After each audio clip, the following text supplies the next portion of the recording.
Coach, we'll start right here. Your quarterback obviously played much better the other night. He seemed looser. It seemed like he grasped what you were trying to do with him. Yeah, he played a little better, but he can play a lot better than what he did. I think it was a kind of an up and down performance at times. And the good thing about Matt that he knows right away when there's a mistake or something, a misread or something that he does that could do better. But certainly I think he'll keep getting better. But it was a little better in the first game, but there's still a lot of improvement to be made. Coach, now that you've kind of seen the film, how did you think Nick held up at left tackle and really just the improvement of the line as a whole?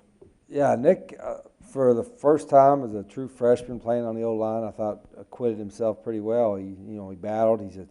He's a tough guy, and that was his first game experience, and so gave us a lot of confidence. I mean, we thought he was ready to be part of the rotation, and he's got to be, and so he'll be playing more and more as the season goes on.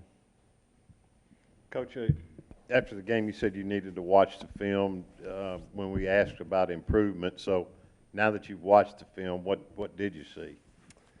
Well, there was, I think there was, in all positions, there was marked improvement. It couldn't have been much worse, but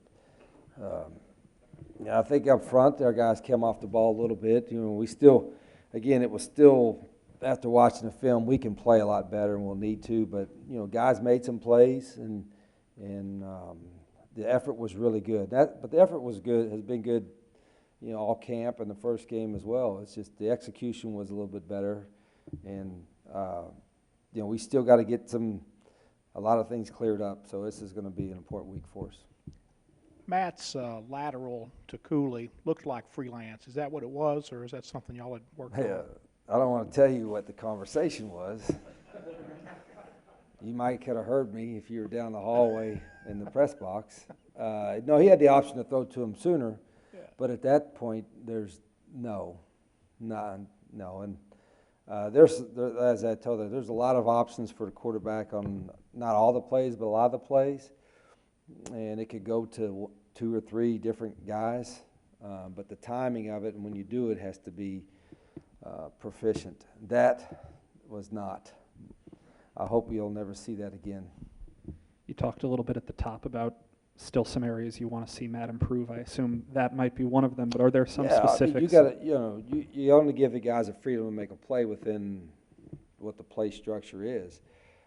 That part of it there, you're going to run forward and gain 6 yards and flip it backwards. It doesn't make a whole lot of sense, but on that situation, that wasn't an option at that point in the play. But Matt, again, I don't want to curb his competitiveness, but he's got to play within the system, and he's got to let the offense come to him. And this is just his second game in it. So, he played okay. I guess at times, but he can play a lot better, and he will. Was that about the type of rotation you want from the running backs? At Scotty with the bulk of the work, but I think I counted double-digit snaps for Jerrion and Snoop. Yeah, Coach Nix does a good job with them. Really, we got 4 guys we feel confident to get in the game and hand the ball to. Scotty's the most experienced, but Snoop and Jerrion, for 2 young guys, their role will continue to increase. And then with Isaiah, we're confident with him too. So, and even Ty Knight. Ty Knight could play running back as well. And that's our deepest position on the offense. It's our only deep position, I think, on offense, and it's good to get. We got to get. We'll keep those guys in the regular rotation. Coach, you get good production out of Drummond and Moore, but who else do you feel like needs to step up? Yeah, right. Receiver. I agree. I'm all for it. All the other ones. Anybody leave? Huh? Anybody? No, I'm waiting. We're waiting. No, that's Braylon was hurt. He didn't play. He's the most Sanders. He's the most experienced guy, but the other guys can do it. Even every wide receiver. I think there was moments where Coach Peller and I agreed, hey, we're kind of getting it, and then there's other moments like, gosh, we still got a lot of work to do. But it was good to see Elijah because he is probably the most dynamic of the group, and we've seen him do that all camp. And and Drummond is again, he's a first-year player, but he's got a lot of physical tools, and he's worked really hard. I got a lot of confidence in Mingo. For a true freshman, he's doing some good things, and I don't know how many catches or if he had any in that game, but I feel a lot of confidence in him. But we have other guys too, and frankly, their production. If you can run the ball and get one-on-ones out there, we got to have guys win those, and we're working on that.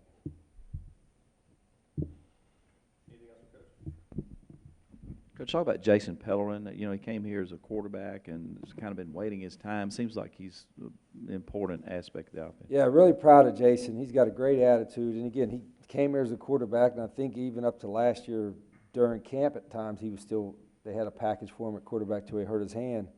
But he's bought into it. He blocked really well. He's got a lot of skill as a route runner, and is playing pretty good football. I mean, he and Cooley both played pretty well at tight end, and Jason is going to have a big role for us going forward.